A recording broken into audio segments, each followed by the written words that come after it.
Namanya juga smartphone gaming, kayaknya nggak pas kalau kita uji benchmark dan uji main game paling berat di Android. Ya, emang Asus ROG Phone 6 menjadi salah satu smartphone paling powerful, paling kenceng berdasarkan AnTuTu benchmark. Sejauh ini, Asus ROG Phone 6 menjadi smartphone urutan ketiga paling kenceng di dunia. Nomor 1 dan nomor 2-nya tetap dari Asus, ROG Phone 6D Ultimate dengan prosesor MediaTek Dimensity 9000 Plus, dan ROG Phone 6 Pro dengan prosesor Snapdragon 8 Plus Gen 1. Nah, urutan 2 dan ketiga ini, termasuk yang gue pakai sekarang, udah resmi masuk ke Indonesia. Gue udah melakukan berbagai benchmark dan juga tes gaming dari smartphone ini. Dan buat kalian yang mungkin berencana untuk beli smartphone ini dan pengen tahu performance-nya kayak gimana, ataukah ada bug ataupun nge-lag ketika kita main game, mendingan tonton terus video ini untuk tahu penjelasannya lebih lanjut.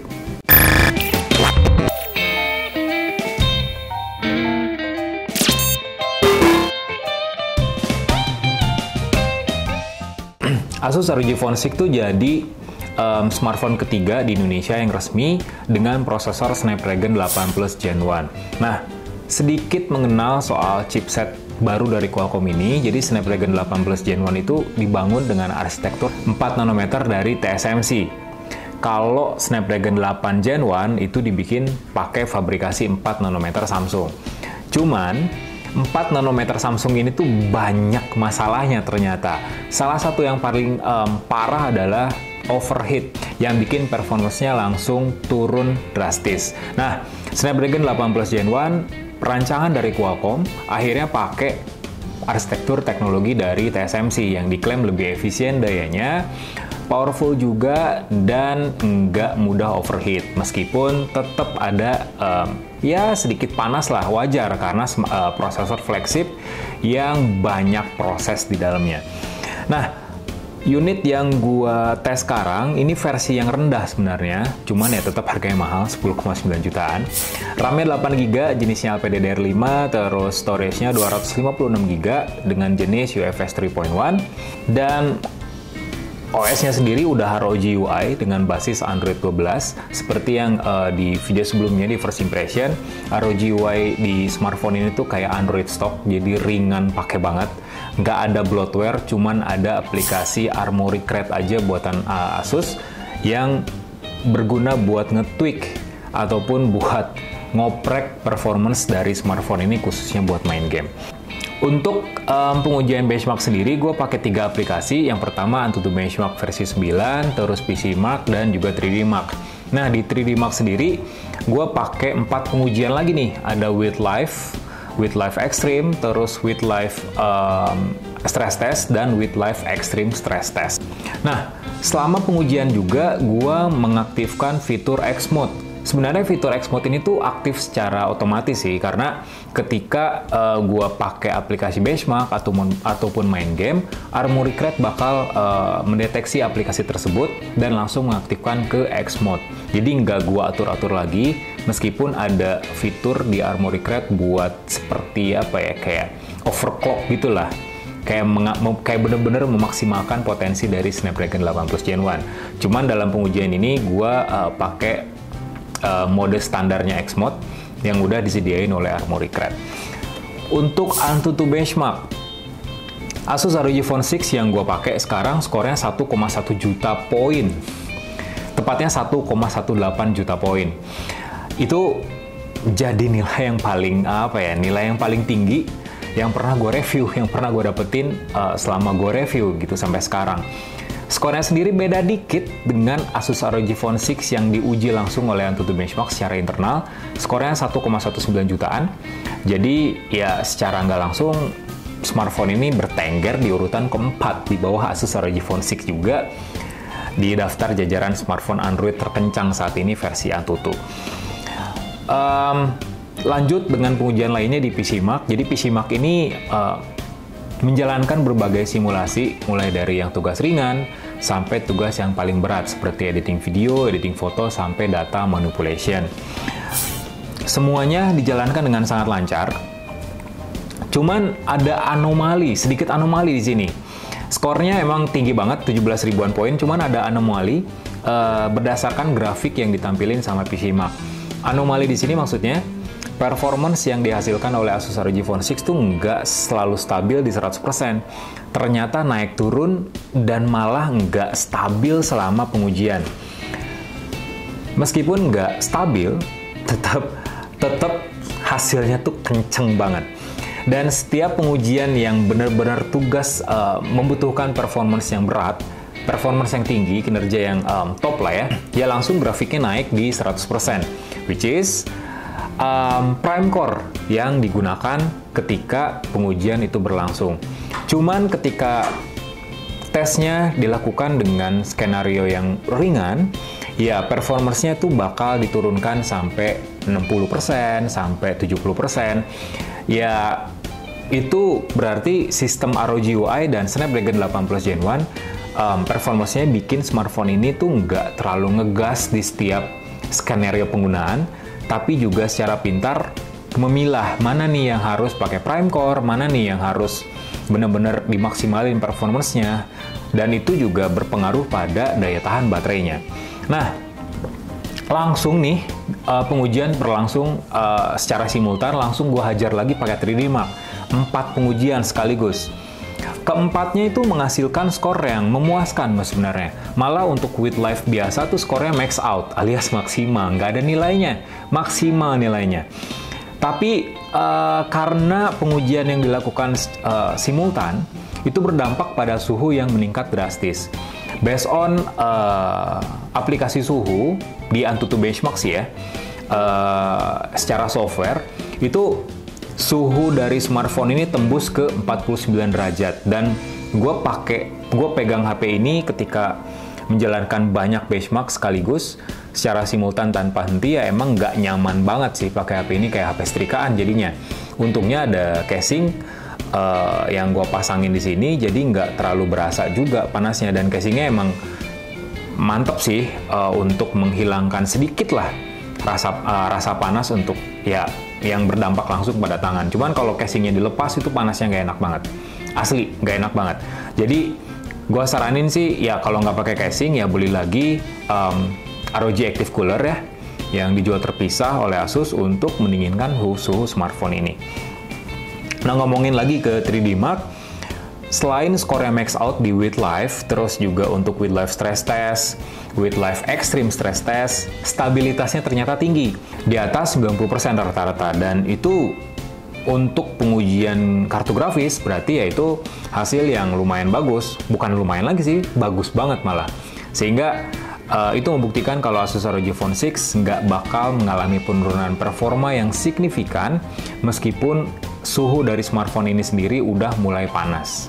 Nah, ngomongin soal games, gue mainin 2 games favorit gue sih dengan grafis yang AAA lah ya, bisa dibilang di Android. Yang pertama Call of Duty, dan juga Tower of Fantasy. Tower of Fantasy gue baru main sebenarnya. Nah, di Tower of Fantasy ini, Asus ROG Phone 6 tuh kayak nganggapnya gamenya, ini mah bukan apa-apa gitu. Karena asli lancar banget.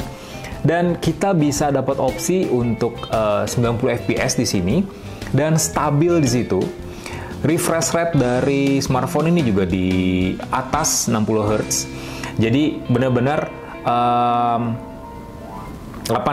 gameplaynya tuh berjalan dengan smooth, tanpa nge-lag, tanpa hambatan yang berarti. Begitu juga dengan Call of Duty Mobile, gue dapat FPS di atas 60 FPS, dan itu stabil banget di kualitas grafik yang rata kanan. Lebih asyiknya lagi main game di Asus ROG Phone 6 ini, selain ada air triggers ya, kita semua tahu lah air triggers kayak gimana. Tombol tambahan yang ada di samping kanan body kayak R1, L1 di konsol PS5 kayak itu, PS4, PS5. Tapi juga ada motion controls. Di motion controls ini pakai sensor gyroscope dari ROG Phone 6. Jadi kita punya kontrol tambahan dengan mengatur posisi dari smartphone, misalnya kayak gini, terus gini, dan lain sebagainya. Ya, buat nambah pengalaman gaming kita. Kalau kalian punya Aero Active Cooler, di situ juga ada tombol tambahan yang lebih kliki lagi, dan itu bisa diatur langsung dari Armoury Crate. Itu sih lebih pengalaman gaming di smartphone ini tuh beneran lebih asik aja gitu buat main game AAA.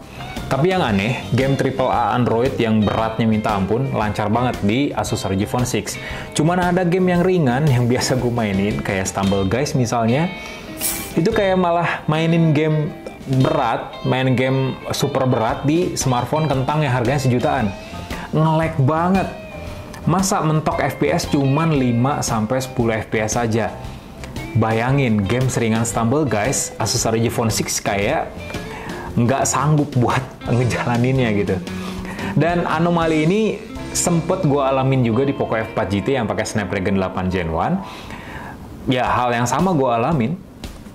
Makanya gue rada bingung juga apa sebabnya, apakah di hardware-nya ataupun di software-nya atau malah di gamenya kayak Stumble Guys-nya. Cuman ya hal tersebut udah beberapa kali kejadian, tapi anehnya di prosesor Snapdragon 870 misalnya, ataupun MediaTek 8100 di Realme GT Neo 3 misalnya, ataupun di prosesor Snapdragon 888 mainin game Stumble Guys, ya aman-aman aja. Mainin game ringan di prosesor yang kencang tadi juga aman-aman aja. Cuman anehnya di 8 Gen 1 dan di 8 Plus Gen 1, game-game ringan tersebut malah jalan nggak lancar sebagaimana mestinya. Jadi rata-rata daya tahan dari smartphone ini ketika gue pakai sebagai lead driver ya buat berbagai aktivitas termasuk game, gue akhirnya pas pakai smartphone ini main gamenya rada intens. Itu rata-rata di atas 15 jam. Dengan perolehan tertinggi, itu catatan waktunya adalah 17 jam 8 menit. Dengan baterai tersisa di 12%. Jadi Asus ROG Phone 6 ini punya baterai 6000 mAh dengan teknologi dual cell. Jadi dual cell ini tuh 3000 dan 3000. Jadi ada dua baterai di smartphone ini dengan fast charging 65 watt. Kita udah dapat adapter chargernya, dapat kabel USB Type-C to Type-C-nya juga buat ngecas smartphone ini. Dan buat waktu ngecasnya sendiri, dari 12% sampai penuh cuman dibutuhkan waktu sekitar 40 menitan aja. Ngecasnya singkat tapi daya tahan baterainya tuh gila sih. Awet bener loh. 6000 mAh dengan daya tahan sampai 17 jam based on pengujian gue secara langsung. Secara performance, gaming, dan baterai emang smartphone ini udah perfect sih kalau menurut gue ya. Secara smartphone gaming itu memang butuh tiga hal tersebut.